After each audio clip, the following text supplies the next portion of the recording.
আল্লাহর পয়গম্বর বলেন ইন্নাল জান্নাতা তাহতা আকদামিল উম্মাহাত। আল্লাহর পয়গম্বর বলে জান্নাত তো তোমার ঘরের ভিতরে। সুবহানাল্লাহ বলেন। জান্নাত তোমার ঘরের ভিতরে। জান্নাত ঘরের ভিতরে কি? মা আর বাবা। আজকে মা বাবাকে খুশি করো, জান্নাত তুমি দুনিয়ার ভিতরে কামাই করে নিয়ে যাইতে পারবা। আল্লাহ বলেন ফারিকুন ফিল জান্নাহ ফারিকুন ফিল জান্নাতি ওয়া ফারিকুন ফিস সাঈর। আল্লাহ তাআলা বলেন দুটি রাস্তা দিয়ে দিলাম, একটার নাম জান্নাত আর একটার নাম জাহান্নাম। তোমাকে বিবেক নামক দৌলত দিয়ে দিলাম। এই বিবেক নামক দৌলত দ্বারা তুমি বিচার করিয়া জান্নাতেও যেতে পারবা, জাহান্নামেও যেতে পারবা। আজকে তিন কথার সাথী পাইয়া মাকে ভুলিয়া যাও, বাবাকে ভুলিয়া যাও। কথা বলেন ঠিক কিনা? যেহেতু যুবক ভাই তোমাদের বিবি চয়েজের কথা বলতাম, যেহেতু সময় নাই, এই অল্প সময়ের ভিতরে বিবি কিভাবে চয়েস করবা এ কথাগুলো বলিয়া শেষ করা যাবে না। ও ভাই, যুবক ভাই, তোমাদেরকে হাতে পায়ে ধরিয়া বলিয়া যাই করো, বিবি চয়েস করবা। পর্দাশীল দিনদার বিবি চয়েস করো। তুমি যদি দিনদার বিবি যদি চয়েস করো, আল্লাহ তাআলা ওই ঘরের ভিতরে শান্তি দান করবে। কথা বলেন ঠিক কিনা? কিভাবে চয়েস করবা যুবক ভাই? নামাজ পড়বা না, ঠিক কিনা? নামাজ পড়বা না, মুরব্বীদের সাথে খারাপ আচরণ করবা না। না, আজকে থেকে যুবকরা তোমরা নামাজ পড়ো, মুরব্বীদের সাথে ভালো আচরণ করো। আজকে আমার অনেক ভালো লাগছে, অনেক ভালো লাগছে। যখনই আমি বেতিল আসলাম, যুবকরা আমাকে রিসিভ করলো। আসার পরে যখন মাদ্রাসার ভিতরে ঢুকলাম, মুফতি আল আমিন সিদ্দিকী সাহেবকে, ওলামাই কিরামকে যুবকরা অনেক মহাব্বত করে, অনেক মহাব্বত করে। যুবকরা ওলামাই কিরামদেরকে মহাব্বত করো, তোমাদের কপাল খুলিয়ে যাবে। কথা বলেন ঠিক কিনা? যুবকরা তোমাদের হাতে পায়ে ধরে বলে যায়, তোমরা যদি দিনদার বিবি পেতে চাও, দুনিয়ার ভিতরে যদি দিনদার বিবি চাও, তোমরা আজকের থেকে মুখে দাড়ি তুলিয়ে নাও। আজকের থেকে মুখে দাড়ি তুলে নাও। 5 ওয়াক্ত সালাত আদায় করো, 5 ওয়াক্ত সালাত আদায় করো। যখনই তুমি বিবাহ করতে যাইবা, যখনই তোমার মুখে দাড়ি দেখবে, দিনদার মেয়ে পছন্দ করবে। সুবহানাল্লাহ। আর যদি দেখো তোমার মুখে দাড়ি নাই, দিনদার মেয়ে তোমাকে কখনো পছন্দ করবে না। আমি দিনদার মেয়ে কখনো দাড়ি ছাড়া যুবকের সাথে বিবাহ বলবো না। আর যখনই দাড়ি নাই ক্রিম সেভ করেছো, তোমাকে পছন্দ করব ওই যে লাইলা মার্কা চরিত্রহীন মহিলা। কথা বলেন ঠিক কিনা? যুবক ঠিক বলছি? ওই যে লাইলা আছে, লাইলা মার্কা মেয়ের মতন যুবকরা তোমাদের কপালে আসবে। আর আসবে কি পরিমণির মতন আসবে। কথা বলেন ঠিক কিনা? আর তোমার মুখে যদি দাড়ি থাকে, দেখবা রাবিয়া বসরির মতন তোমার বিবি আল্লাহ তাআলা মিলাইয়া দিবে। সুবহানাল্লাহ। তুমি দিনদার মেয়ে ঘরে আনবা, ওই দিনদার মেয়ে তোমার মাকে ভালোবাসবে, তোমার বাবাকে ভালোবাসবে, শ্বশুরকে মহাব্বত করবে। দিনদার মেয়ে শাশুড়িকে মা বলিয়া ডাক দিবে, আর মনে মনে ভাববে আমারও তো মা আছে, এটাও আমার মা। এই বলিয়া বাড়িতে যে ওই যে মা আছে, মাকে যেভাবে আদর যত্ন করতো, ওইভাবে তেমনি ভাবে তোমার মাকেও আদর যত্ন করবে। কথা বলেন ঠিক কিনা? আর যদি লাইলা মার্কা আছে, পরিমণির মতন যদি ওই নষ্টামি মার্কা মেয়ে আসে, দেখবেন তোমার মাকে ভালোবাসবে না, শ্বশুরকে ভালোবাসবে না। আর বলবে কি তুমি যদি আমাকে যদি ভালোবাসতে চাও, আমাকে যদি ভালোবাসতে চাও, তোমার মা বাবাকে সেপারেট করে দাও। কথা বলেন ঠিক কিনা? গাছ ভালো হলে ফসলও ভালো হবে। কথা বলেন ঠিক কিনা? কোম্পানি যদি ভালো হয়, অবশ্যই প্রোডাকশন মালও ভালো হবে। কথা বলেন ঠিক কিনা? আমি যদি কোম্পানি যদি খারাপ হয়, ওখান থেকে যতই ভালোর আশা করি কাজ হবে না, হবে না, হবে না। কথা বলেন ঠিক কিনা? ও যুবক ভাই, আজকের থেকে তুমি প্রতিজ্ঞা করো, মুখে দাড়ি তুলবো, এমনকি দিনদার মেয়ে বিয়ে করব, দিনদার মেয়ে যদি বিবাহ করতে পারো কেমন ফায়দা হবে, কেমন ফায়দা হবে। ও যুবক ভাই, কেমন ফায়দা হবে? তুমি যখন তোমার বিবি যখন ঘরে আসবে, দেখবে তোমাকে নামাজের তাগিদ দিবে, তুমি তো নামাজ পড়বা, শাশুড়িকে মহাব্বত করবে। তারপরে কি হবে? আল্লাহ তাআলা যদি ওই গর্ভে যদি আল্লাহ তাআলা যদি সন্তান দেয়, বর্তমান সময় তো অন্যরকম হয়ে গেছে। ডাক্তার বলে যখনই পেটে সন্তান আসে টেস্ট করে, টেস্ট করার পরে যদি ধরা পড়ে আর বলে কোনো কাজকর্ম করা যাবে না। কথা বলেন ঠিক কি না? কাজকর্ম করা যাবে না। কি করা যাবে?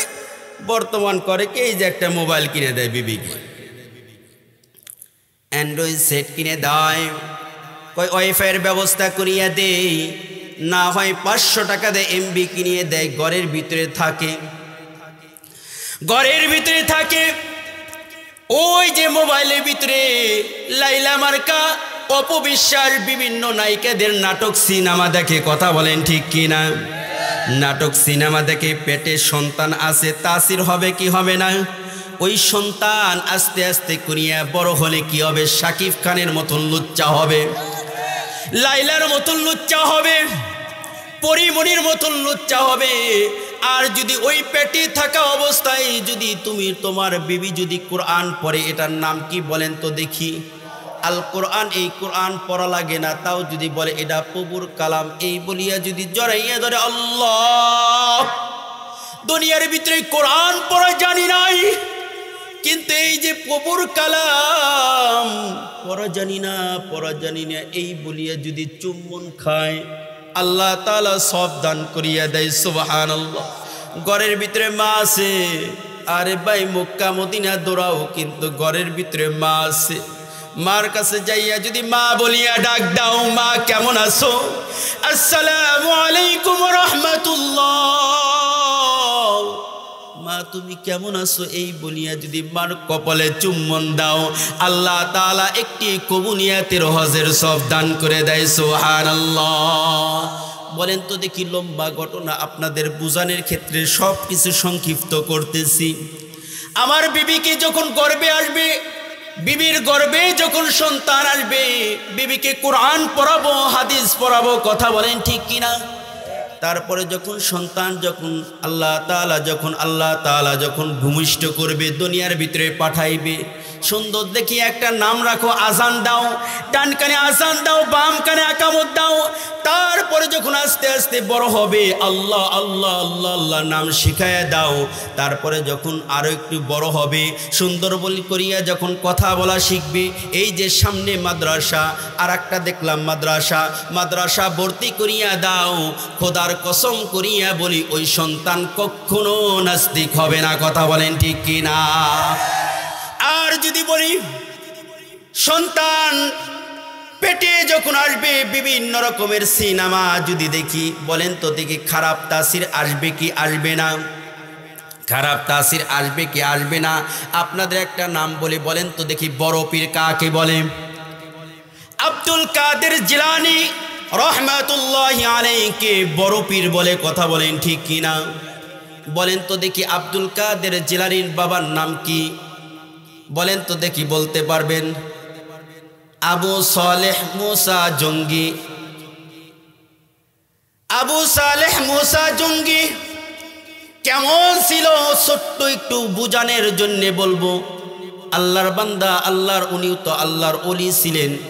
বলেন তো দেখি, আমার আপনার যখন ক্ষুধা লাগে, মনে হয় যখন যা আসে তাই খেয়ে ফেলি, কোনটা হারাম কোনটা হালাল অনেক সময় বুঝি না। কথা বলেন ঠিক কিনা? খাওয়ার পরে এ কি করলাম? হারাম জিনিস খেয়ে ফেললাম, হারাম জিনিস খেয়ে ফেললাম। কথা বলেন ঠিক কিনা? তখন অনুতপ্ত আসে, আল্লাহ তুমি মাফ করিয়ে দাও, মাফ করিয়ে দাও।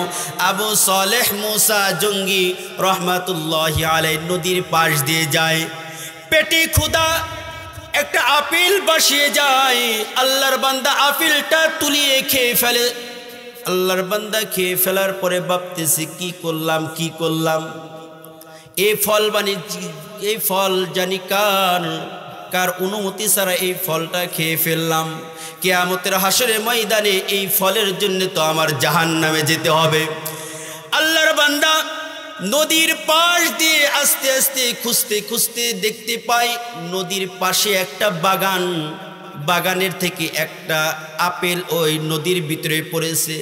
আল্লাহর বান্দা বাগানের ভিতরে প্রবেশ করার সঙ্গে সঙ্গে পাহারাদাররা বলে, তুমি কি চোর নাকি? তুমি কেন বাগানের ভিতরে প্রবেশ করেছো? তুমি মনে হয় আপেল কিংবা ফল চুরি করার জন্য আসছো। চলো যাই বাদশার কাছে নিয়ে যাই, তোমার বিচার করা হবে। কিতাবের ভিতরে পড়লাম আল্লাহর বান্দাকে নিয়ে যাওয়া হয়। আল্লাহর বান্দাকে যখন হাজির করা হয়, আবু সালেহ মুসা জঙ্গি রহমাতুল্লাহি আলাইহি বলেন, ও বাদশাহ, আমি চুরি করার জন্য আসি নাই, চুরি করার জন্য আসি নাই। কি করার জন্য আসছো?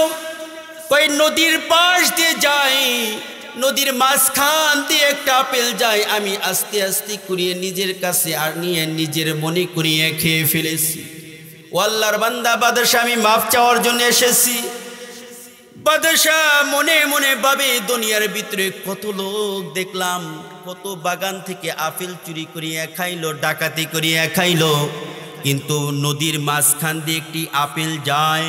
আপেল যাওয়ার পরে আল্লাহর বান্দা যেহেতু মাফ চাওয়ার জন্য আসছে, উনি কোনো সাধারণ ব্যক্তি নয়। সুবহানাল্লাহ।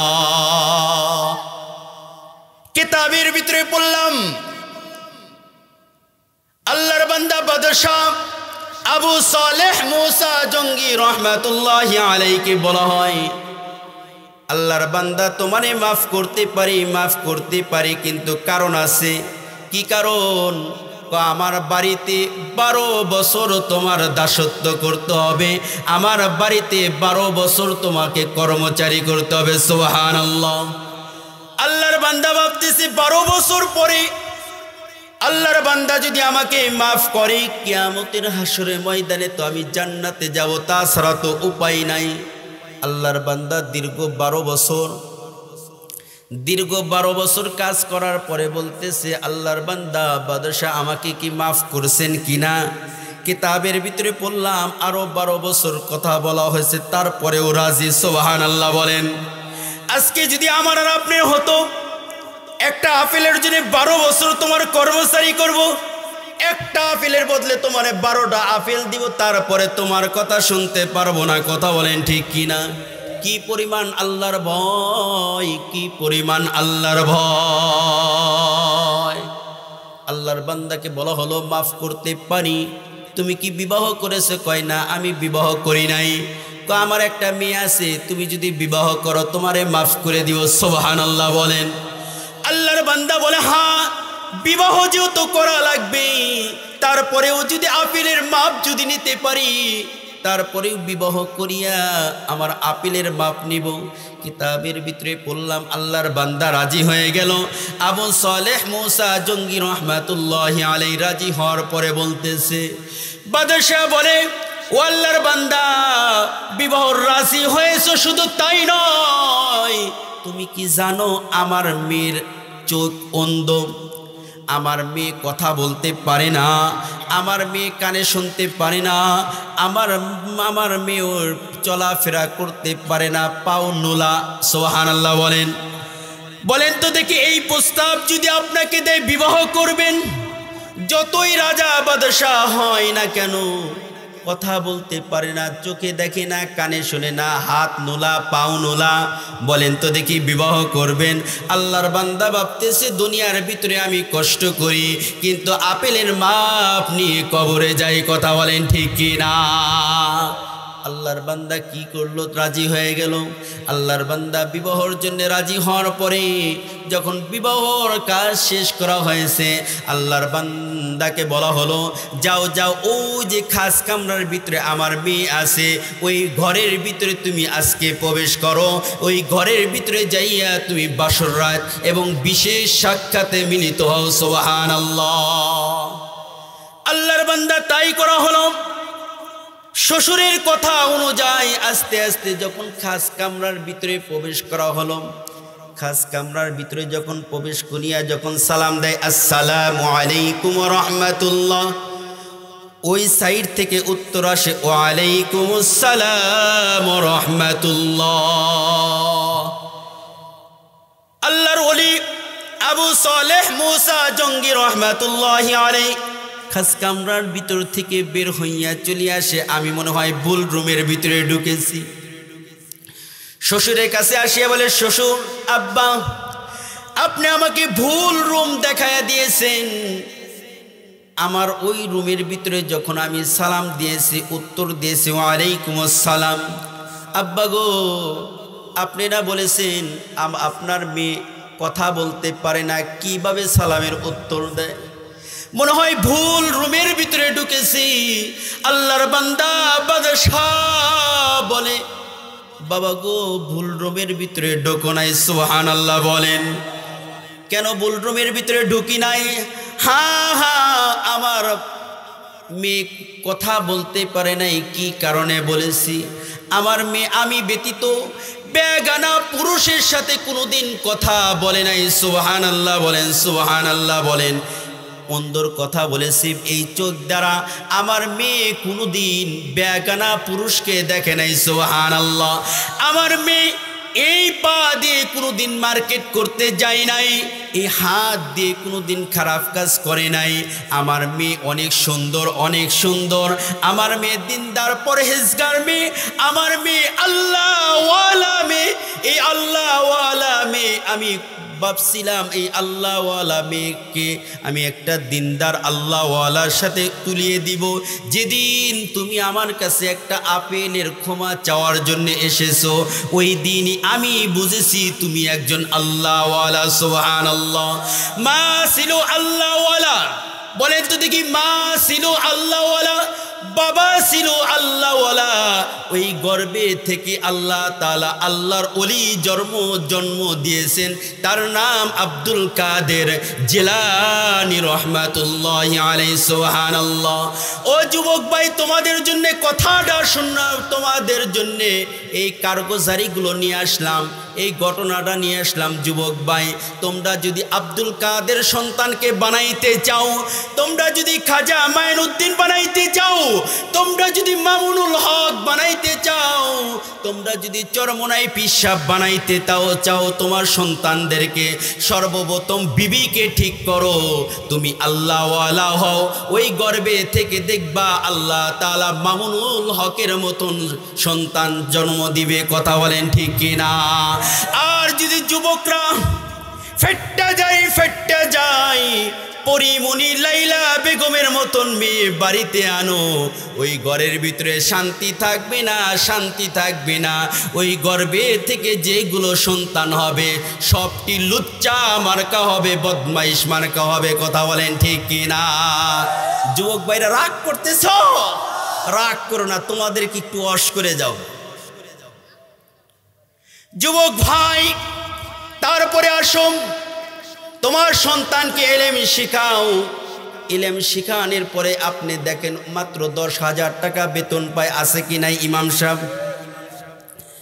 গ্রাম অঞ্চলে 10,000 টাকা বেতন, কিন্তু শহর অঞ্চলে অনেক টাকা, অনেক টাকা বেতন। কিন্তু 10,000 টাকা বেতন পায়, কিন্তু মাকে কষ্ট দেয় না, আছে কি নাই?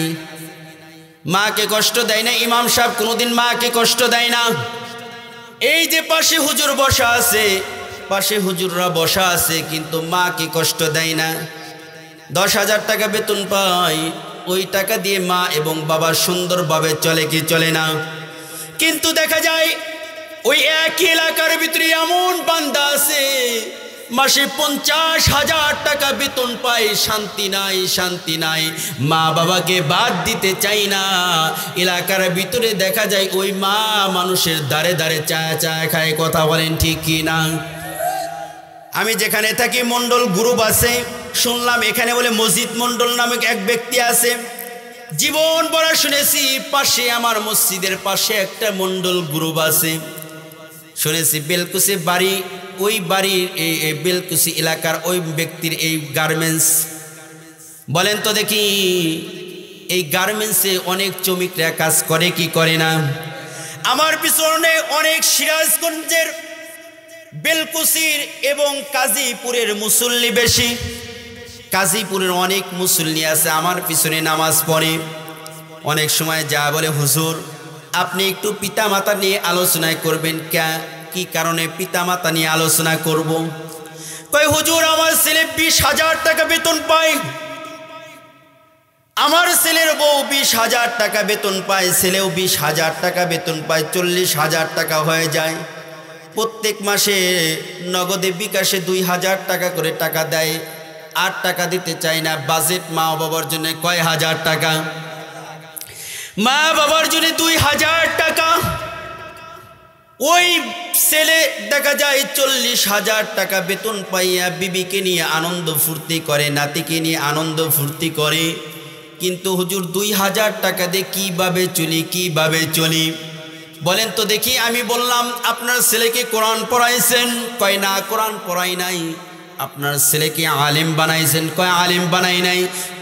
কোনোদিন কি মাদ্রাসা পড়াইছেন? কয় না, মাদ্রাসা পড়াই নাই। কেননা আপনি সন্তানের হক নষ্ট করেছেন, এই জন্যে বড় হওয়ার পরে আজকে আপনার সন্তান আপনার হক নষ্ট করে। কথা বলেন ঠিক কি না? আজকে যদি আপনার সন্তানের হক আদায় করেন, দেখবেন খোদার কসম করিয়া বলি ওই সন্তান কখনো পিতা মাতার অবাধ্য হবে না। কথা বলেন ঠিক কিনা? যতগুলো বৃদ্ধাশ্রম আছে কি নাই বাংলাদেশে, আপনি একটু তালাশ করিয়া, যুবক ভাইরা একটু তালাশ করিয়া দেখো কয়টা হাফেজের বাবা আছে, কয়টা হাফেজের মা আছে, কয়টা ইমাম সাহেবের মা আছে, কয়টা আলেমের মা আছে, কয়টা আল মাদ্রাসার শিক্ষকের মা আছে। ওই যে রব্বে কারিম আল্লাহ তাআলার দরবারে কদমে তাহাজ্জুদ টাইমে সিজদা দেয়, আল্লাহ অল্প টাকা পায়, এর ভিতরে তুমি বরকত দাও, বরকত দাও, বরকত দাও। দেখবো ওই টাকা দিয়ে মা এবং বাবা বিবি সহকারে চলে কি চলে না? ও ভাই, দুনিয়ার ভিতরে লক্ষ টাকার মালিক হও, আফসোস নাই, আফসোস নাই, কিন্তু ঘরের ভিতরে মা আছে। আজকে মা তোমারে মাদ্রাসা পড়াইতে পারে নাই, এখন তো বুঝতে পারো। আরে ভাই, এই যে কবরস্থান, এই কবরস্থানে কার জানি মা শুয়ে আছে? কথা বলেন ঠিক কিনা? এই কবরস্থানে কার জানি বাবা, এই কবরস্থানে কার জানি বাবা শুয়ে আছে, মা শুয়ে আছে। যে মা 10 মাস 10 দিন পেটে রাখলো, যে বাবা ঈদের দিন কোনো ভালো পোশাক পরে না, যে মা কোনোদিন ভালো পোশাক পরে না ঈদের দিন, গরিব হলেও তারপরে আমার খোকা, আরে আমার বাড়ির পাশে আমার শ্বশুর, আমার আত্মীয় স্বজনের ছেলে পেলেরা সুন্দর সুন্দর পোশাক পরবে। আমার ছেলে আব্দুর রহমান, আব্দুল করিম ঈদের দিন সুন্দর পোশাক পরবে না, এটা হতে পারে না। রাত্রিবেলায় স্বামী স্ত্রী যুক্তি করে, স্বামী স্ত্রী যুক্তি করে, স্বামী গো ঈদের দিন আসলো, আমার খোকাকে কিছু কিনে দিবা না? আমার খোকাকে কি কিছু কিনিয়ে দাও, ভালো দেখি একটা পাঞ্জাবি কিনে দাও, নয় ভালো দেখি একটা শার্ট কিনে দাও, ভালো দেখি নয় একটা জুতা কিনিয়ে দাও। ওই যে বাবা, দেখা যায় ঈদের দিন আলমারির ভিতরে একটা পুরান জামা আছে, পুরান জামা পরিধান করে বাবা, বাবা পুরান একটা স্যান্ডেল পাই দে ঈদের নামাজ পড়ার জন্য যায়। ওই সন্তানকে সুন্দর পোশাক পরিধান করায়, ওই খোকাকে সুন্দর পোশাক পরিধান করাইয়া সুন্দর স্যান্ডেল পরিধান করে, আর মনে মনে ভাবে আমার নতুন পোশাকের দরকার নাই। মা বলে নতুন পোশাকের দরকার নাই, বাবা বলে নতুন পোশাকের দরকার নাই। আমার খোকা মনি নতুন পোশাক পরেছে, তাই খুশি আমি। এই বাবা আজকে অনেকের এই কবরস্থানে শুয়ে আছে। ও ভাই, আজকে 3 কথার সাথে পাইয়া মাকে ভুলিয়া যাও, আজকে 3 কথার সাথে পাইয়া মাকে কষ্ট দাও, আজকে 3 কথার সাথে পাইয়া বাবাকে বাদ দিতে চাও না। আরে ভাই, যেদিন মসজিদের পালকি আনবা, যেদিন মা আল্লাহু আকবার, আল্লাহ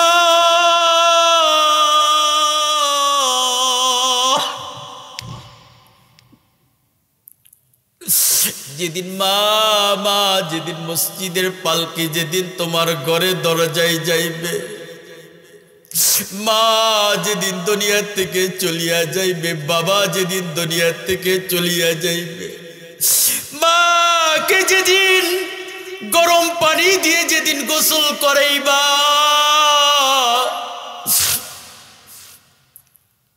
বেলকুচি যায়া যেদিন মার জন্য কাফনের কাপড় আনবা, বেলকুচি যায়া যেদিন বাবার জন্য কাফনি কাপড় আনবা, মা বাবাকে যেদিন মসজিদের পালকির ভিতরে শোয়াইবা, ওই দিন যতই তুমি 20,000 টাকা দিয়ে মাকে ভালো পোশাক পরাইতে চাইবা, পারবা না, পারবা না। দুনিয়ার ভিতরে মা কতদিন বলতো, বাবা আজকে অসুস্থ, 5,000 টাকা দিবা না। আজকে আমার পকেটে 5,000 টাকা থাকার সত্ত্বেও অনেক সময় না করেছে। ওই মা যেদিন এই অন্ধকার কবরে তুইবা যুবক, ওই দিন মা বলিয়া যতই ডাকো, দুনিয়ার ভিতরে যতই মা মা বলিয়া ডাকো, কিন্তু মার স্বাদ পাইবা না, মার স্বাদ পাইবা না। ও ভাই, আজকে বিভিন্ন জায়গায় যায় জান্নাত খোঁজাখুঁজি করি, আজকে বিভিন্ন জায়গায় দৌড়াদৌড়ি করি, দয়াল বাবার কাছে যাই, খাজা বাবার কাছে যাই, জান্নাত কেনার জন্যে, জান্নাত কেনার জন্যে বছরে বছরে উরুস হয়, 90,000 টাকা, 1 লক্ষ টাকা দিয়ে গুরু নিয়ে যাই। আরে ভাই, দয়াল বাবার কাছে জান্নাত নাই, জান্নাত নাই। জান্নাত তো তোমার ঘরের ভিতরে, কথা বলেন ঠিক কি না? আজকে যাদের মা নাই, যাদের বাবা নাই, মনে হয় অন্তর ফেটে যায়। আজকে যদি মা থাকতো, কোটি কোটি টাকার মালিক হলাম, কোটি কোটি টাকার মালিক হলাম, মাকে কোন দিন ভালো পোশাক পরাইতে পারলাম না। ওই মা অন্ধকার কবরে শুয়ে আছে, কথা বলেন ঠিক কি না? ও ভাই, দুনিয়ার ভিতরে যতই জান্নাত খুঁজি পাইবা না, মাকে খুশি করো। আল্লাহ রসুলের সাহাবী, আল্লাহ রসুলের সাহাবী আলকামা রাদিয়াল্লাহু তাআলা আনহু নাম শুনছেন কিনা? আল্লাহ রসুলের সাহাবী, তিনি হজ করত, যাকাত দিত, জিহাদের ময়দানে যাইত। এদিকে আল্লাহ রসুলের সাহাবী মৃত্যুর সাথে মনে হয় মৃত্যুর শয্যায় সজ্জিত, মৃত্যুবরণ করবে। এদিকে আলকামার বিবি আল্লাহর পয়গম্বরের কাছে খবর পাঠায়, রসূল, আপনার আলকামা তো কালেমা পড়তে পারে না, কালেমা পড়তে পারে না। আলকামার কাছে খবর পাঠানোর সঙ্গে সঙ্গে 4 জন সাহাবীকে পাঠাইয়া দেয়, ও বেলাল, যাও না, আলকামার কাছে যাও। ও আলী, যাও একটু আলকামার কাছে যাইয়া, আলকামার যদি মা থাকে, বাবা থাকে, তাদেরকে আমার কাছে নিয়ে আসবা। তারা যদি না আসতে পারে, আমি রসুল তাদের কাছে যাব। সুবহানাল্লাহ। কিতাবের ভিতরে পড়লাম, আলকামা রাদিয়াল্লাহু তাআলা আনহুর বাবা অনেক আগেই দুনিয়া থেকে চলিয়া যায়। বেলাল রাদিয়াল্লাহু তাআলা আনহু বলেন, হে রসূল, আলকামার বাবা তো দুনিয়া থেকে চলিয়া গেছেন, মা জীবিত আছে। আলকামা রাদিয়াল্লাহু তাআলা আনহুর মাকে আমার কাছে নিয়ে আসো। এদিকে আলকামা রাদিয়াল্লাহু তাআলা আনহুর মাকে নিয়ে আসা হলো, আর বলা হলো, ও আলকামার মা, তোমার ছেলে দুনিয়ার ভিতরে আজকে মৃত্যু বরণ করবে, মনে হয় মৃত্যুর শয্যায় সজ্জিত, তোমার সাথে কি খারাপ ব্যবহার করেছে? আলকামা তো তালকিন দেওয়া হচ্ছে, কালেমার তালকিন দেওয়া হচ্ছে। আলকামা কালেমা পড়তে পারে না, পড়তে পারে না, তোমার সাথে কি খারাপ আচরণ করেছে? এদিকে আলকামার মা বলা হয়, আলকামার অনেক ভালো ছিল, হজ করত, যাকাত দিত, জিহাদের ময়দানে যাইত। সুবহানাল্লাহ বলেন। বলেন তো দেখি, আল্লাহ রসুলের সাথে জিহাদের ময়দানে যেত, আল্লাহ রসুলকে দেখতো, এদিকে সালাত আদায় করতো, হজ করতো, কিন্তু তিন কথার সাথী পাইয়া বিবির কথা শুনিয়া আমাকে আমার সাথে কথার উপর বেশি প্রাধান্য দিত না, মার কথা বেশি প্রাধান্য দিত না। হে রসুল, এই জন্যে আমি আলকামার উপর নারাজ, আমি আলকামাকে মাফ করব না। আল্লাহর পয়গম্বর বলা হলো, হে বেলাল যাও যাও যাও, পাহাড়ে যায় লাকড়ির ব্যবস্থা করো, আলকামাকে আগুনের দ্বারা জ্বালানো হোক, আলকামাকে দুনিয়ার ভিতরে আগুন দ্বারা পুরানো হোক। সাহাবাই কিরামরা তাই করা হলো, আগুন জ্বালানো হলো, আলকামাকে এরকমভাবে হাত দিয়ে তুলিয়ে যখন আগুনের ভিতরে ফেলবে, আল্লাহর পয়গম্বর বলা হলো, আলকামার মা তুমি কি মাফ করবা? কয় না, আমার ছেলেকে মাফ করব না। কয় যদি না মাফ করো তাহলে আজকে দুনিয়ার ভিতরে তোমার সামনেই তোমার ছেলেকে আগুন দিয়ে জ্বালাবো, তুমি কি রাজি আছো? বলেন তো দেখি। মা মা মা আজীবন 40 বছর মার সাথে বেদবি করেছো, কিন্তু মা মৃত্যুবরণ করবে তার আগে যা যদি বলা যায়, মা তুমি আমারে মাফ করিয়া দাও, খোদার কসম করিয়া বলি, ওই মা বলে, বাবা তরে আমি মাফ করিয়ে দিলাম। কথা বলেন ঠিক কিনা? আলকামাকে তাই করা হলো। সাহাবী রাদিয়াল্লাহু তাআলা আনহুরা আলকামাকে হাত পা ধরিয়া যখন আগুনের ভিতরে ফেলবে, বলেন তো দেখি, মা কি দুনিয়ার ভিতরে চোখের সামনে কি আগুনের ভিতরে ফেলতে দিবে? না না না, আগুনের ভিতরে ফেলতে দিবে না। ওই আল্লাহর বান্দি আলকামার মা বলে, ও রাসূল, আমার আলকামাকে আমি মাফ করে দিলাম। আলকামা ভুল করেছে, দুনিয়ার ভিতরে আমার সাথে বেয়াদবি করেছে, বিবির কথা বেশি প্রাধান্য দিয়েছে, আমি আলকামাকে মাফ করে দিলাম। কিতাবের ভিতরে পড়লাম, আল্লাহর পয়গম্বরের সামনে যখন বলেছে আমি আলকামাকে মাফ করে দিলাম, এদিকে আলকামার মুখ থেকে বের হয়, লা ইলাহা ইল্লাল্লাহু মুহাম্মাদুর রাসূলুল্লাহ। সকলেই বলি সাল্লাল্লাহু আলাইহি ওয়াসাল্লাম। যুবক ভাইরা মাহফিল করো, তোমাদের উপর আমি ধন্য, তোমাদের উপর আমি কৃতজ্ঞ জানাই। আজকে যুবক ভাইরা দেখা যায় বিবাহ করো, মাকে ভালোবাসো না। আজকাল দেখা যায় শিক্ষার হার বাড়তেছে, কিন্তু বেদবের সংখ্যাও বাড়তেছে। কথা বলেন ঠিক কিনা? আগেকার যুবকরা মুরব্বীদেরকে সম্মান করতো, কথা বলেন ঠিক কিনা? কিন্তু এখন দেখা যায় যুবকরা মুরব্বীদেরকে সম্মান করে না। এখন এমনও আবার মুরব্বী আছে, যুবকদের পিছনে যাইয়া আঙ্গুল দেওয়ার চেষ্টা করে। কথা বলেন ঠিক কিনা? আছে কি নাই? আগেকার যুবকরাও ছিল ভালো, মুরব্বীরাও ছিল ভালো। কথা বলেন ঠিক কিনা? মুরব্বী ভালো, যুবকরা সম্মান করত। আগেকার মুরব্বী ভালো ছিল, যুবকরাও সম্মান করত।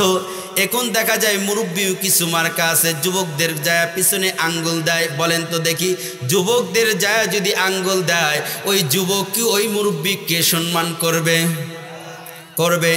এই জন্য আমাদের মুরব্বী বাবাদেরকে বলবো, চুল পাকা দাড়ি পাকা ওয়ালাদেরকে বলবো, যুবক ভাইদেরকে ভালোবাসবেন ইনশাআল্লাহ।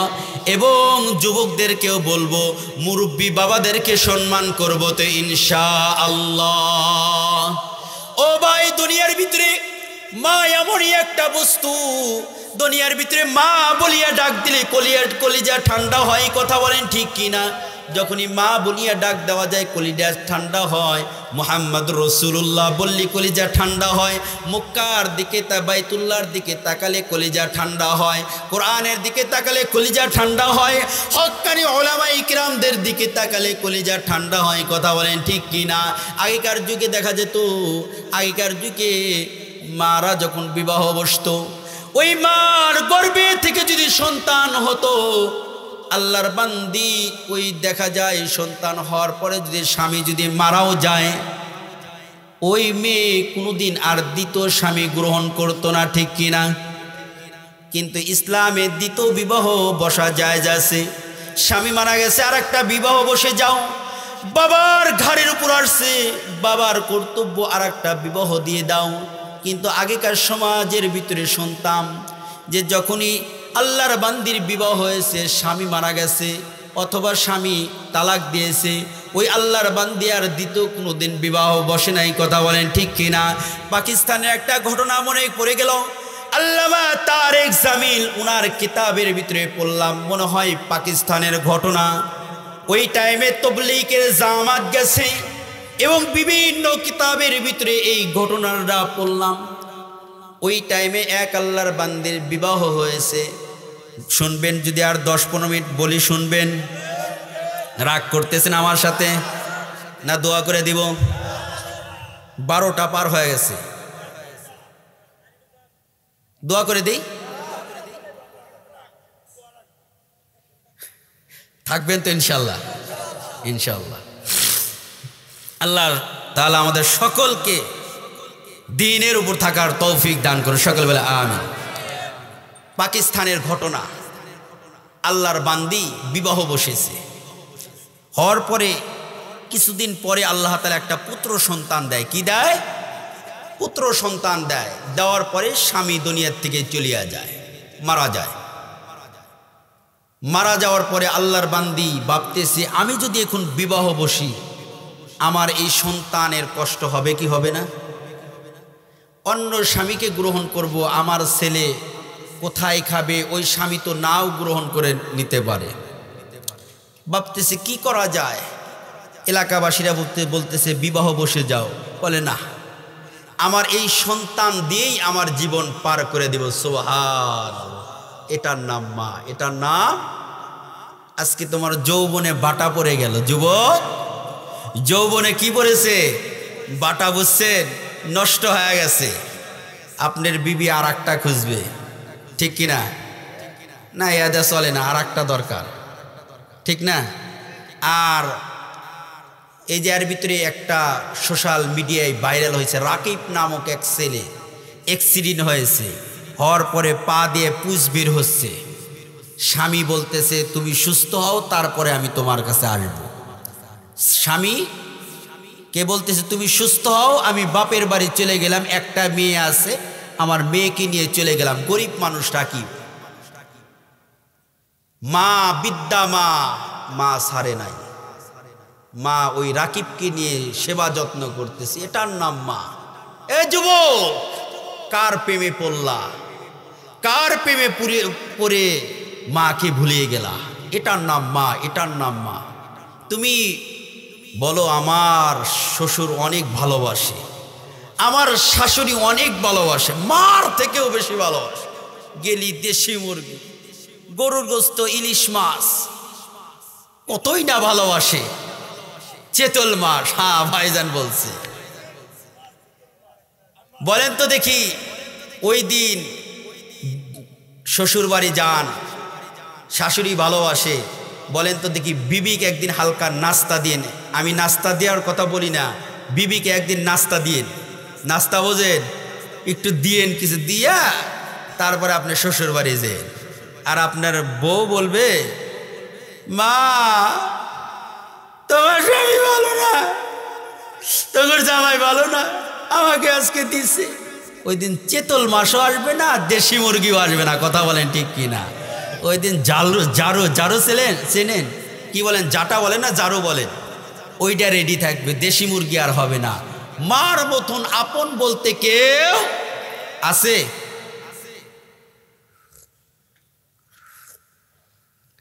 দুনিয়ার ভিতরে স্বার্থ ছাড়া মহাব্বত করে কে? মা। আপনার টাকা আছে, কোটি টাকার মালিক, এলাকার সবাই মহাব্বত করবে, আত্মীয় স্বজনরাও মহাব্বত করবে। মা তো টাকা থাকলেও মহাব্বত করবে, না থাকলেও মহাব্বত করবে।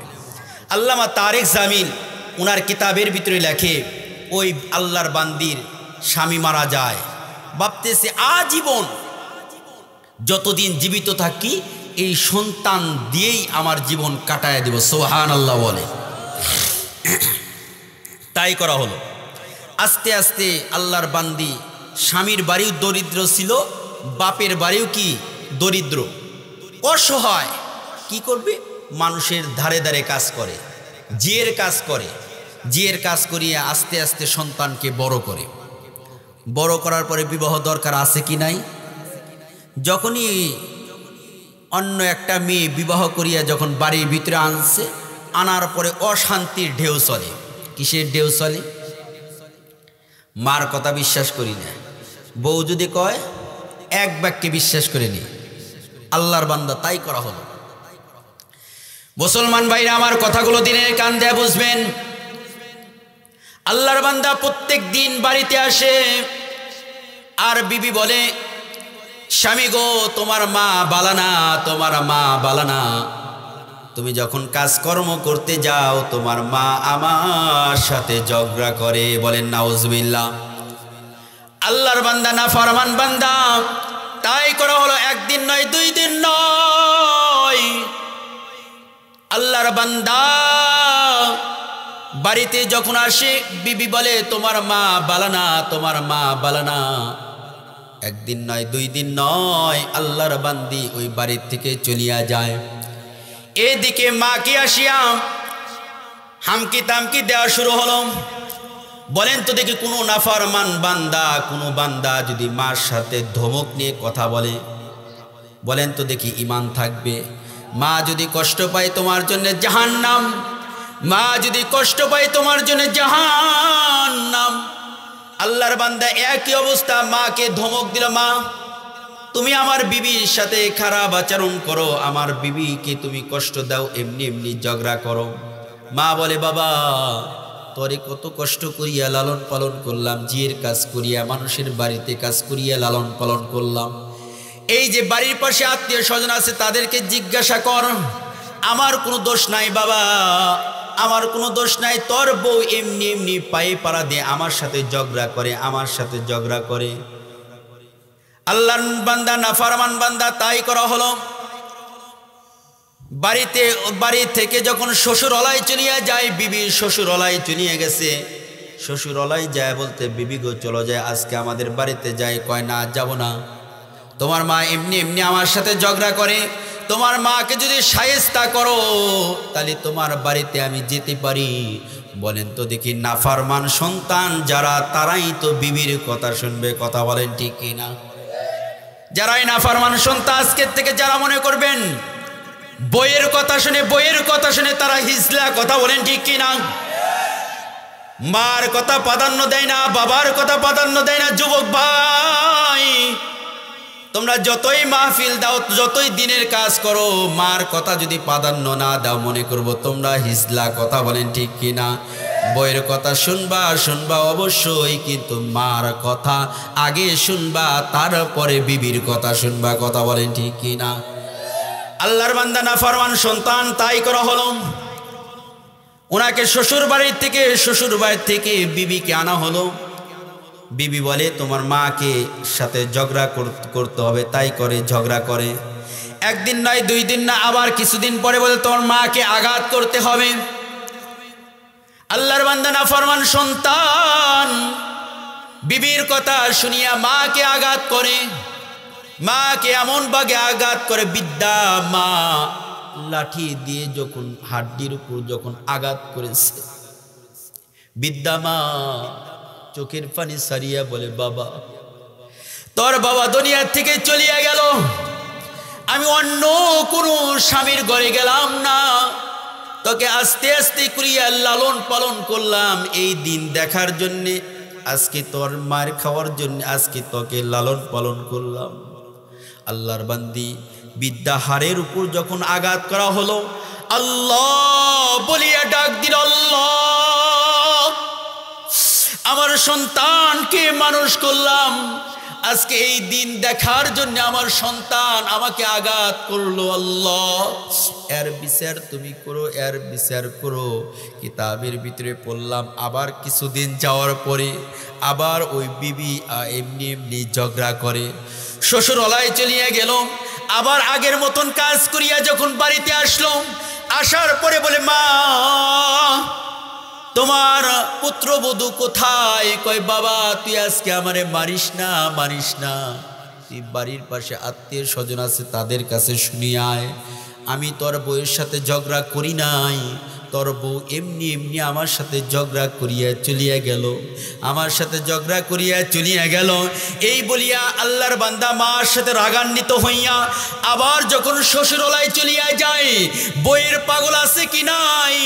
দুনিয়ার ভিতরে মায়ের পাগল নাই, কিন্তু বইয়ের পাগলের অভাব নাই। কথা বলেন ঠিক কি না?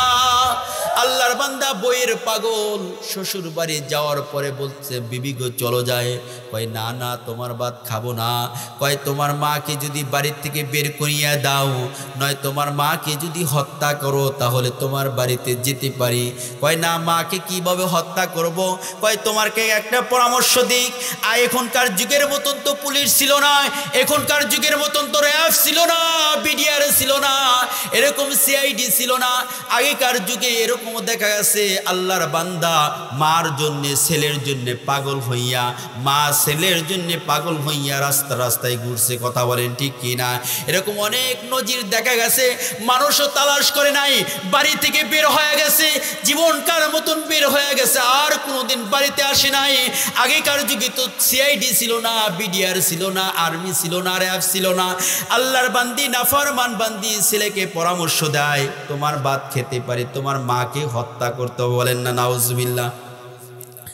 আল্লাহর বান্দি পরামর্শ দেয়, আমিও যেহেতু মা, তোমার মাও তো মা, আমি যেহেতু মহিলা অবশ্যই বুঝি, তোমার মার জন্য আজকে বাজার থেকে আধা কেজি কমলা কিনে নিয়ে যাইবা। সুবহানাল্লাহ বলেন। এই সুন্দর পরামর্শ দেয়, কমলা কিনে নিয়ে যাইবে। আবার খারাপ পরামর্শ দেয়। কি খারাপ পরামর্শ? রাত্রে যে আধা কেজি কমলা কিনে নিয়ে তোমার মার চোচাগুলো, কমলার চোচাগুলো খুলিয়ে তোমার মার মুখে তুলিয়ে দিয়ে বলবা, মা তোমার না কতই না ব্যাতের দ্বারা আঘাত করেছি, বিদ্যা হাড্ডির উপর আঘাত করেছি, মা তুমি আমারে মাফ করিয়া দাও। মা আমি তো আখের ব্যবসা করি, বাজারের বর্তমান আখের অনেক চাপ, অনেক চাপ। তুমি যদি ফজরের আগ মুহূর্তে খেতে যাইয়া জমিনে যা যদি আখগুলো যদি পরিষ্কার করে দাও, যেটাকে বাংলা ভাষায় অনেকেই বলে, গ্রাম্য ভাষায় কুশাল বলে, কি বলে? কুশাল বলে, অনেকে আখ বলে। এই পরিষ্কার করিয়া যাও, বাজারে অনেক মূল্য দামে বিক্রি করিয়া তোমার জন্য আপেল কিনে নিয়ে আসবো। দেখবা বিদ্যা মা তোমার উপর খুশি হয়ে যাবে। বলেন তো দেখি, মা খুশি হবে কি? তাই না? মা খুশি হবে। নাফরমান বিবি একই প্রস্তাব দিল, মাকে আপেল কিনে নিয়ে বাজারে থেকে আপেল কিনে নিয়ে যখন জমিনে নিয়ে যাইবা, ওই টাইমে ফজরের আগ মুহূর্তে মাকে 2 টুকরা করবা, 2 টুকরা করিয়া ওই জায়গায় জমিনের ভিতরে খুঁড়বা, গর্ত করিয়া ওই জায়গায় তোমার মাকে দাফন করবা। দুনিয়ার কেউ জানবে না, কেউ জানবে না। কেউ যদি আমাকে জিজ্ঞাসা করে তোমার মা কোথায়, তোমার শাশুড়ি কোথায়, আমি একই কথা বলবো, আমার সাথে ঝগড়া করিয়া, আগের মতন ঝগড়া করিয়া কোথায় গেছে কেউ তল্লাশি করবে না। কথা বলেন ঠিক কি না? আল্লাহর বান্দা নাফরমান বান্দা বইয়ের পাগল, হিজলা মার্কা আছে কি নাই? হিজলা মার্কা বইয়ের পাগল। আল্লাহর বান্দা তাই করা হলো, বাজার থেকে আপেল কিনা হলো। আপেল কিনিয়া ঘরের ভিতরে যাইয়া বলতে, মা, ওই সন্তান যখনই মা বলিয়া ডাক দিছে, বিদ্যা মা বলে, বাবা তুই আমারে মারিস না, মারিস না, মারিস না। এই বিদ্যা হাড্ডির উপর যখন আঘাত করস, বাবা আমি সহ্য করতে পারি না। বাবা তোর কাছে মাপ চাই, মা হইয়া মাপ চাই। বাবা তুই আমারে আঘাত করবি না। এই বলিয়া যখন হাতে ধরতে যায়, দেখে হাতে দেখে কমলা টোপলা। বলে, মা আজকে তোমাকে মারার জন্য আসি নাই, মা জীবনে বুঝতে পারি নাই তোমার এই বিদ্যা হাড্ডির উপর আঘাত দিয়েছি। মা এই যে তোমার জন্য আধা কেজি কমলা কিনে নিয়ে আসছি, মা তুমি আমারে মাফ করিয়া দাও, মাফ করিয়া দাও। বইয়ের কথা শুনিয়া তোমারে আঘাত করেছি, তুমি আমারে মাফ করিয়া দাও। এই বলিয়া যখন মার মুখের কমলাগুলো তুলে দেয়, মার মুখে যখন কমলাগুলো তুলে নেয়, বলেন তো দেখি, দুনিয়ার ভিতরে হজ করতে চাও, তুমি যদি বেশি বেশি হজ করতে চাও, তুমি মা বাবার খেদমত করো। মা জীবিত আছে, মার মাথায় একটু তেল মালিশ করিয়া দাও। যুবক ভাইরা, মার মাথায় একটু তেল মালিশ করিয়া দাও। মা বলবে, বাবা আমি একা একাই তেল দিতে পারি। তারপরে তুমি মাকে সুন্দর করিয়া তেল মালিশ করিয়া দাও, মার পায়ে তেল মালিশ করিয়া দাও। মা মাকে চুম্বন খাও, বাবার মুখে দাড়িতে তেল মালিশ করিয়া দাও, বাবার মুখে তেল মালিশ করিয়া দাও, হাতে পায়ে তেল মালিশ করিয়া দাও, বাবার চুলে তেল মালিশ করিয়া দাও। খোদার কসম করিয়া বলি, আল্লাহর কসম করিয়া বললি ভুল হবে না, মা বাবাকে যদি কোনো বান্দা গরিব ব্যক্তিও যদি হয়, মা বাবাকে যদি বেশি বেশি করে মহাব্বত করে, আল্লাহ তাআলা একটি কবুলিয়াতের হজের সওয়াব দান করে। ফেরেশতারা বলতে থাকে, আল্লাহ আল্লাহ, দুনিয়ার ভিতরে খালি এমনি এমনি খালি হজের সওয়াব দান করবা, তুমি কি ওই গরিব ব্যক্তিকে বাইতুল্লাহ জিয়ারত করাইবে না, বাইতুল্লাহ জিয়ারত করাইবে না? ফেরেশতা যখনই দোয়া করে, আল্লাহ তাআলা এমন একটা ধনাঢ্য ব্যক্তিকে পাঠাইয়া দেয়। ধনাঢ্য ব্যক্তি আসিয়া গরিব ব্যক্তি বলে, মার পাগলওয়ালা ছেলেকে বলে, আল্লাহর বান্দা যাও যাও, আমার বদলে একটু বদলি হজ করিয়া আসে। কথা বলেন ঠিক কি না? আছে কি নাই? অনেক আছে। দেখা যায় কোটি টাকার মালিক গরিব মানুষ তকদির মিলায়া গেছে, আছে কি নাই? পাঠায় দেয়। আল্লাহর বান্দা তাই করা হলো, ঘরের ভিতরে বসিয়া মাকে আপেল তুলিয়া দেয় আর বলে, মা বইয়ের কথা শুনিয়া তোমাকে আঘাত দিলাম, কত রকমের কষ্ট দিলাম, মা তোমার জন্য আধা কেজি কমলা কিনে নিয়ে এসে, তুমি কি আমাকে মাফ করবা না?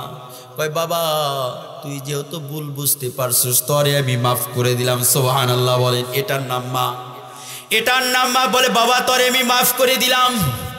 তারপরে বলে, বাবা তোর জন্য কি করতে পারে? কয়, মা তুমি বিদ্যা মানুষ, তোমারে কি করব, বাজারে অনেক আখের চাহিদা, তুমি যদি মা প্রত্যেক দিন যদি তুমি আমার সাথে জমিনে একটু যেতে পারো, আখগুলো যদি পরিষ্কার করে দিতে পারো, বাজারে যা আমি ভালো দামে বিক্রি করব, প্রত্যেক দিন তোমার জন্য আপেল কমলা ভালো ভালো খাবার নিয়ে আসবো। মা বলে, বাবা তোর কাছে আপেল চাই না, তোর কাছে ভালো ভালো খাবার চাই না।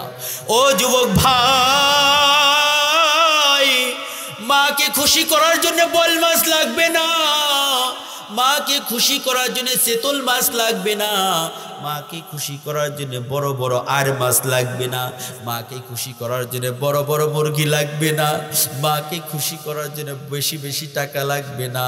মাকে মা বলিয়া ডাক দাও, মাকে মা বলিয়া ডাক দাও, বাবাকে বাবা বলিয়া ডাক দাও। দেখবা মা ওই সন্তানকে বুকে টানিয়ে নেয় আর রব্বে কারীম আমার আল্লাহর কাছে দোয়া করে, আল্লাহ আমার ছেলের হায়াতের ভিতরে বৃদ্ধি করিয়া দাও, আমার ছেলের রেজেকের ভিতরে বৃদ্ধি করিয়া দাও, আমার সন্তানকে সুস্থতার নিয়ামত দান করিয়া দাও। কথা বলেন ঠিক কিনা? ওই বান্দা মার কাছে যখনই মাফ চাইছে, মাকে মাফ করে দিয়েছে। সুবহানাল্লাহ বলেন। মাকে মাফ করে দিয়েছে।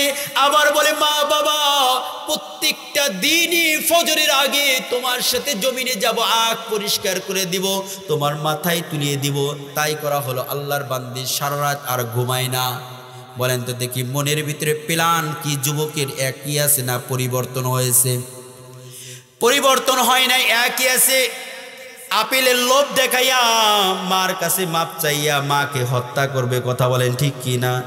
দুনিয়ার ভিতরে যার কেউ নাই তার কি আছে বলেন তো দেখি? দুনিয়ার ভিতরে যার কেউ নাই তার আছে আল্লাহ। বলেন না আল্লাহু আকবার।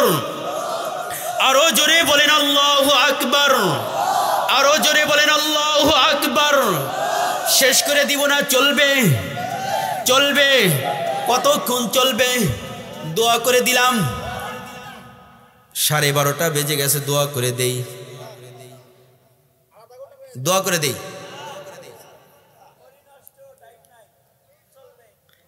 চলবে। ফজর নামাজ পড়বেন তো যুবক ভাইরা? ফজর নামাজ পড়বা? যদি ফজর নামাজ পড়েন তাহলে ওয়াজ করব, তাছাড়া করব না। আমি এখন ওয়াজ করি কি আপনার নামাজ পড়বেন না? আমি গুনাহগার হব? আমি গুনাহগার হব? ফজর নামাজ পড়বেন তো ইনশাল্লাহ? ওয়াদা করাবো না, কারণ নিয়াত করেন পড়বো ইনশাল্লাহ। ইনশাল্লাহ আল্লাহ তাআলা আমার যুবক ভাই বিদ্যা বাবাদেরকে ফজর নামাজ পড়ার তৌফিক দান করে। সকলে আমিন। তাহলে বলবো ইনশাল্লাহ। আল্লাহর বান্দা তাই করা হলো। বলেন তো দেখি, মন কি পরিবর্তন হয়েছে নাকি মাকে হত্যা করবে? যার কেউ নাই আল্লাহ আছে। দুনিয়ার ভিতরে কয় নাই, কেউ যদি উপরে উঠতে চায়, দুনিয়ার সকলেই যদি নামাইতে চায়, আল্লাহ যদি উপরে তুলতে চায়, ঠেকাইতে পারবে? আর যদি আল্লাহ যদি নিচ দিকে টানতে চায় আর জনগণ যদি উপর দিকে তুলতে চায় তুলতে পারবে? আল্লাহর বান্দা তাই করা হলো। মাকে পাম দিয়েছে যে মা তো মাই, ঠিক কিনা? মা তো কি একই অবস্থা। মা ফজরের আগ মুহূর্তে ঘরে লক করতে, বাবা খোকা ওঠো ওঠো, তুমি না আমাকে জমিনে নিয়ে যাবা।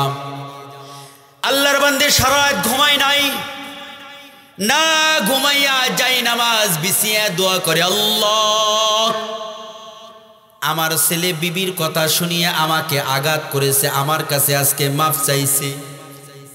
আল্লাহ আমার ছেলের জন্য যা বদদোয়া করলাম তার তুমি বদদোয়া করেছিলাম তা তুমি ফেরত দাও, আমার ছেলের উপর দিও না। সুবহানাল্লাহ বলেন। আল্লাহর বান্দে সারা রাত নামাজ পড়িয়া বলে, আল্লাহ আমার ছেলের হায়াতের ভিতরে বরকত দাও, সুস্থতার নিয়ামত দান করিয়া দাও, যা বদদোয়া করেছিলাম আমার ছেলের উপর থেকে তুলিয়ে নিলাম। আল্লাহর বান্দি তাই করা হলো। ফজরের আগ মুহূর্তে সন্তানকে ডাক দেওয়া হলো। সন্তান সুন্দর করিয়া কোদাল কাঁধে করিয়া নিয়া মাকে বলতে, মা চলো যাই জমিনে আখ পরিষ্কার করবা, আমি কাটিয়ে দিব, তুমি আখ পরিষ্কার করবা। কিতাবের ভিতরে পড়লাম আল্লাহর বান্দা নাফরমান সন্তান আগগুলো সুন্দর করিয়া কাটিয়ে যখন মার সামনে দিয়েছে, বিদ্যা মা হামু দিয়ে যখন পরিষ্কার করতে নয়, আল্লাহর বান্দা কেমন নাফরমান সন্তান, এখন পর্যন্ত অন্ধকার। মা সুন্দর করিয়া পরিষ্কার করে, এদিকে নাফরমান সন্তান কোদাল ছিলেন, কোদাল, এই কোদাল দ্বারা মার পিঠের উপর চিন্তা ফিকির, মাকে দুই টুকরা করিয়া জমিনের ভিতরে গাড়িয়ে রাখবো। আল্লাহর বান্দির উপর যখন এইভাবে যখনই তুলেছে মাকে কোপ দিবে, আল্লাহ তাআলা বলেন যার কেউ নাই তার আমি আল্লাহ। সুবহানাল্লাহ বলেন।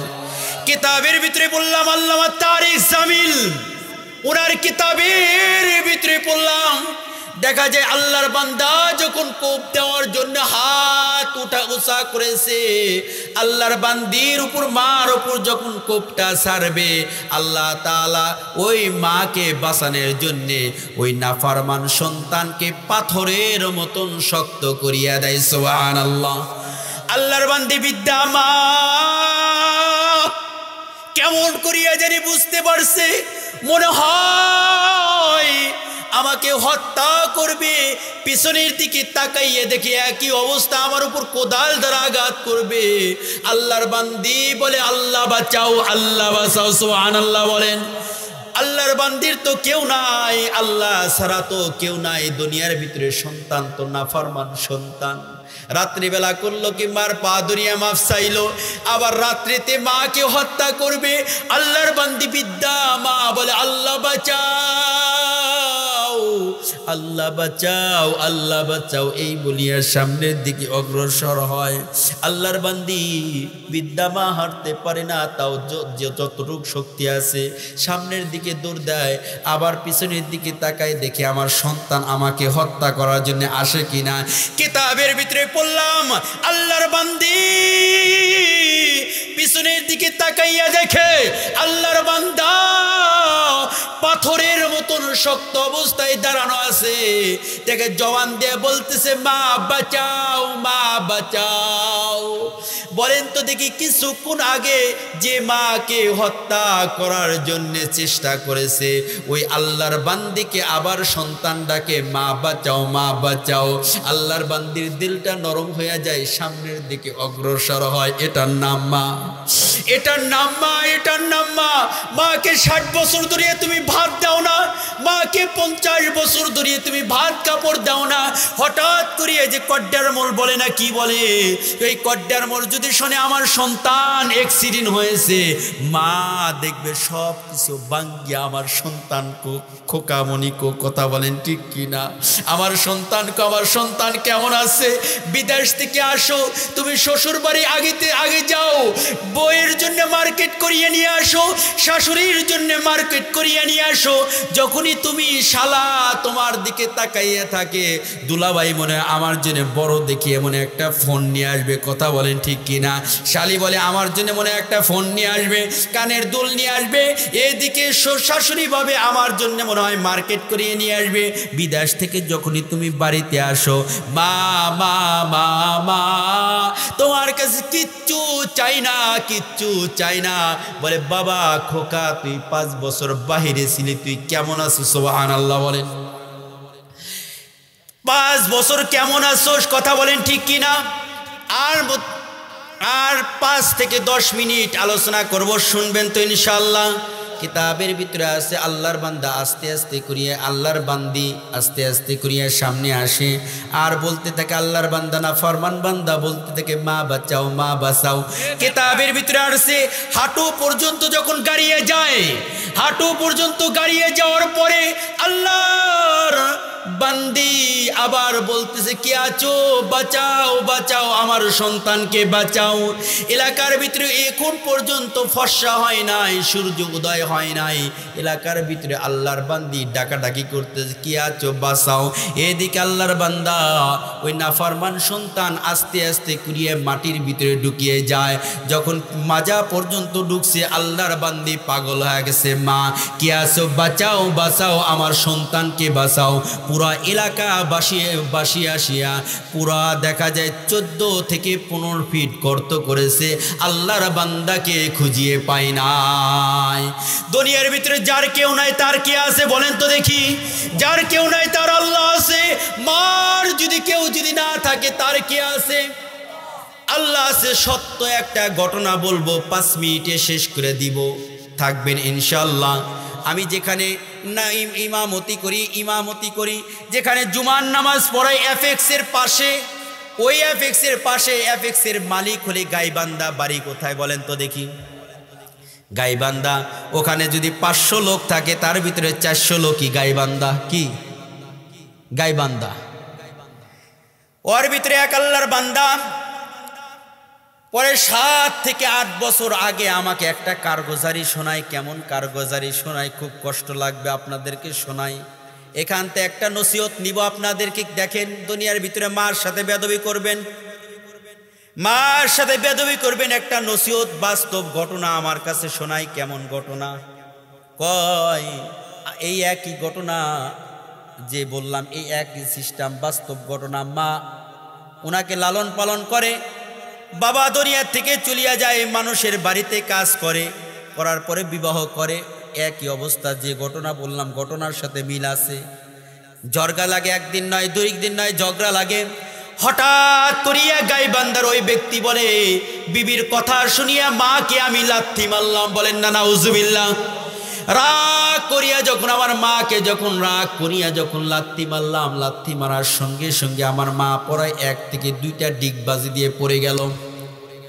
এলাকার লোক আমাকে মার দিবে, আঘাত করবে। মাকে যখন লাথি মারলাম এলাকার লোক আমাকে মার দিবে। মা বলে না না, মার দেওয়ার দরকার নাই, ওর কপাল নিয়ে ও চলিয়া যাক। আজকে মাকে লাথি মারলো, ওর কপাল ভালো হবে না। কিতাবের ভিতর নয়, ওই আল্লাহর বান্দা বাস্তব ঘটনা বলতেছি। আল্লাহর বান্দা আমাকে বলে আমি রাগ করিয়া চান্দুরা এলাকা আসলাম, এফএক্সে চাকরি নিলাম। 6 মাস পর্যন্ত মা আমার সাথে কথা বলতে চায়, অন্যজনের সেট দিয়ে আমাকে ফোন দেয়, বলতে চাই, কথা বলতে চাই, আমি কথা বললাম না, মার সাথে রাগ করিয়া আছি। হঠাৎ করে রাত 12টার দিকে ফোন দিল। আমার চাচতো ভাই ফোন দিয়ে বলে তোমার মা একটু কথা বলতে চায়, অসুস্থ। তারপরেও আমার মার সাথে আমি কথা বললাম না। বাস্তব ঘটনা বলতেছি, বাস্তব ঘটনা, এখান থেকে শিক্ষণীয় আছে। আল্লাহর বান্দা কথা না বলিয়া সেটটাকে সাইলেন্ট করলাম। সাইলেন্ট করিয়া যখন বালিশের নিচে রাখলাম, হঠাৎ করিয়া আবার রাত 3টার দিকে বারে বারে ফোন।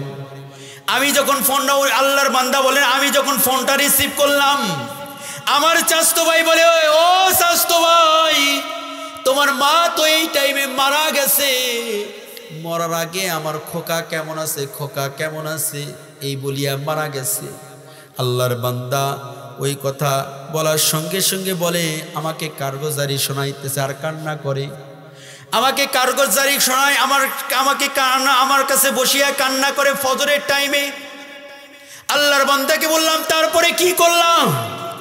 কই আমি ঘুম থেকে উঠিয়া আমার বিবিকে বললাম আমার মা দুনিয়ার থেকে নাই, আমার মা দুনিয়ার থেকে চলে গেছে, মা মারা গেছে। আমার বিবি তাও কিছু বলল না।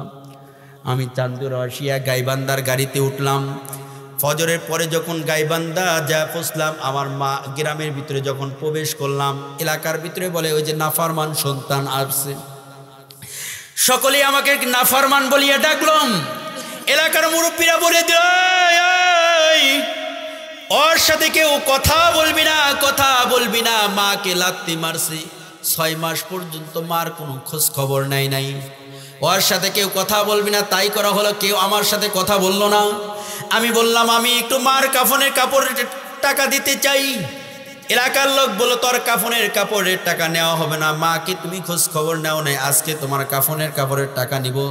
কেউ কাফনের কাপড় টাকা নিল না। আমার মাকে যখন জানাজা করা হলো,